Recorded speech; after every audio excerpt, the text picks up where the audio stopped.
Ako, eto mga kababayan, totoo pala talaga ang chismis, no?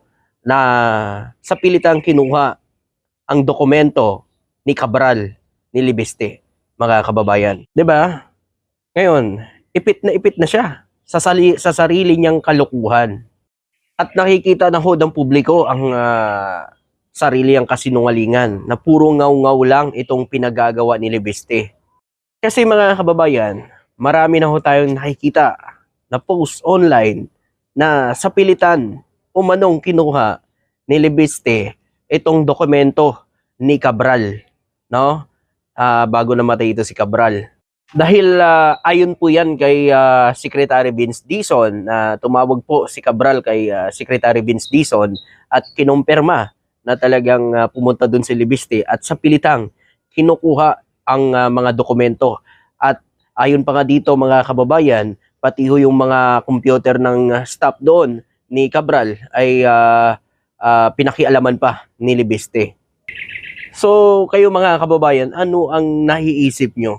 Bakit ganun na lang ang ginawa ni Congressman Libiste sa pilitang kinuha itong dokumento kay Cabral? At mga kababayan, sinabi niya na September pa daw nasa kanya etong mga dokumento na ito. Pero bakit inantay na mamatay muna si Cabral bago niya ito nilabas? Anong masasabi niyo dito mga kababayan? Tayo nagtatanong lamang, bakit ganon? Nasanay kung inilabas yun na ito noon pa, hindi sana ho may buhay na magpapatunay na yung files at dokumento na yan ay pag-aari nga ni Cabral. Ano po ang masasabi nyo dito mga kababayan? At ito pa ho mga kababayan, yung nanay niya po merong 1 billion allocable project mga kababayan. 'Di ba? Bakit hindi niya pa iimbestigahan?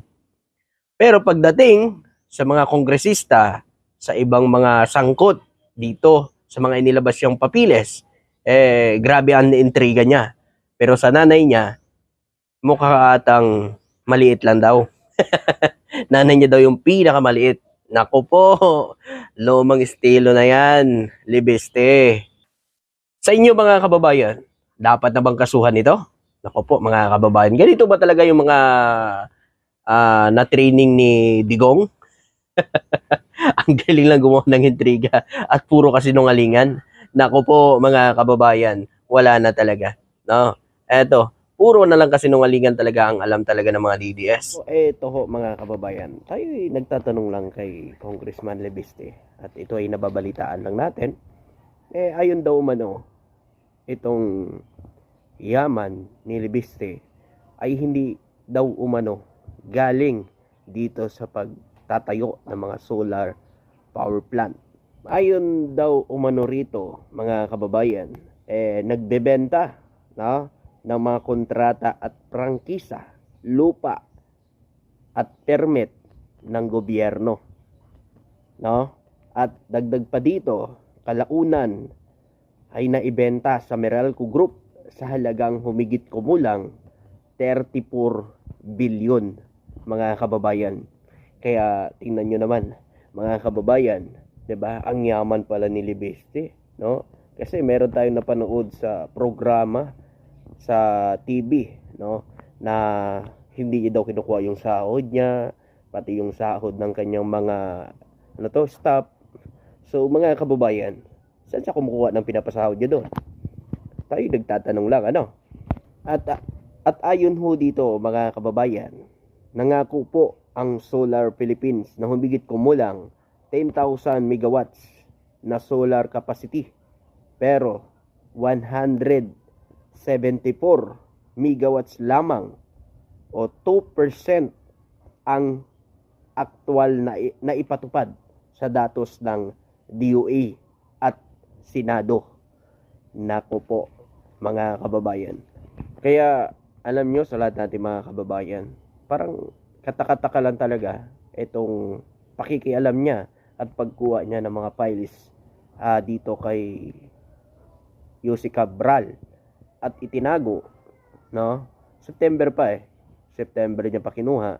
Pero bakit kung saan namatay na si Cabral tsaka ito nilabas. Ano hong masasabi niyo dito? Tayo nagtatanong lang. Nako, eto ho mga kababayan, nawala si Kiko Saga, si Meow Meow, na dating adakdog ni Inday Lustay. Ngayon naman, may panibago na naman. Itong si Libesti naman ho, mga kababayan. Isa din sa mga atakdog ni Inday Lustay ngayon. Mga kababayan, sino ba si Libesti? Alam nyo po mga kababayan, kaya ganun na lang ho ang pagtatanggol niya dito sa mga Duterte. Kasi tingnan nyo naman mga kababayan, siya pala ay nakinabang noong panahon ni Digong. Naku po. Kasi eto ho mga kababayan, hindi kasi umubra etong kasinungalingan ni Saldico. 'Di ba? Ngayon, eto na naman.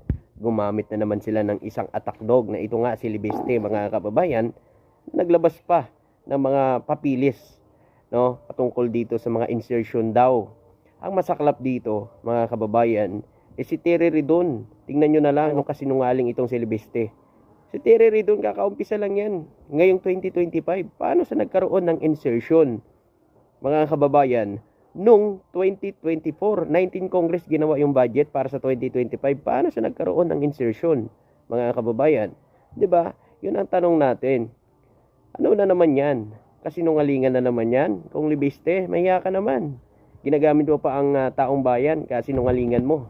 Kasi ito lang mga kababayan, meron tayo nabilitaan. Ayan niya kung makikita nyo. Talagang malalim po ang relasyon ni Congressman Libeste at sa mga Duterte. Ayon dito mga kababayan, noong 2013, siya po ay nag-OJT sa Davao under ni Mayor Duterte. Mayor pa si Duterte noon, mga kababayan. At hindi lang yan mga kababayan, si Duterte mismo ho ang pumirma sa franchise itong Solar Energy Company ni Leandro Libeste noong 2019. Nako, kaya naman pala ganun na lang ang banat niya ngayon sa administrasyon, at ganun na lang ang tanggol niya sa mga Duterte. At ayon naman sa nakalat nating impormasyon mga kababayan, bago pa lang itong kumpanya ni Libeste, ang pinagtataka lang ho natin mga kababayan, nakakuha na ng malaking kontrata sa gobyerno. So sa tingin nyo po mga kababayan, impluwensya ba ng ina o impluwensya ni dating Pangulong Duterte? Anong masasabi nyo mga kababayan? Pero ito mga kababayan, mahiya ka naman kung Libeste. Pati ba naman si Terry Ridon, sablay. Script na naman. Hindi umobra Amy Marcos, hindi umobra yung kay Kong Saldico. Ngayon, gagamitin na naman si Libeste na maging atakdog nila. Nako po, wala na talaga kayo sa matinong isip. Thank you.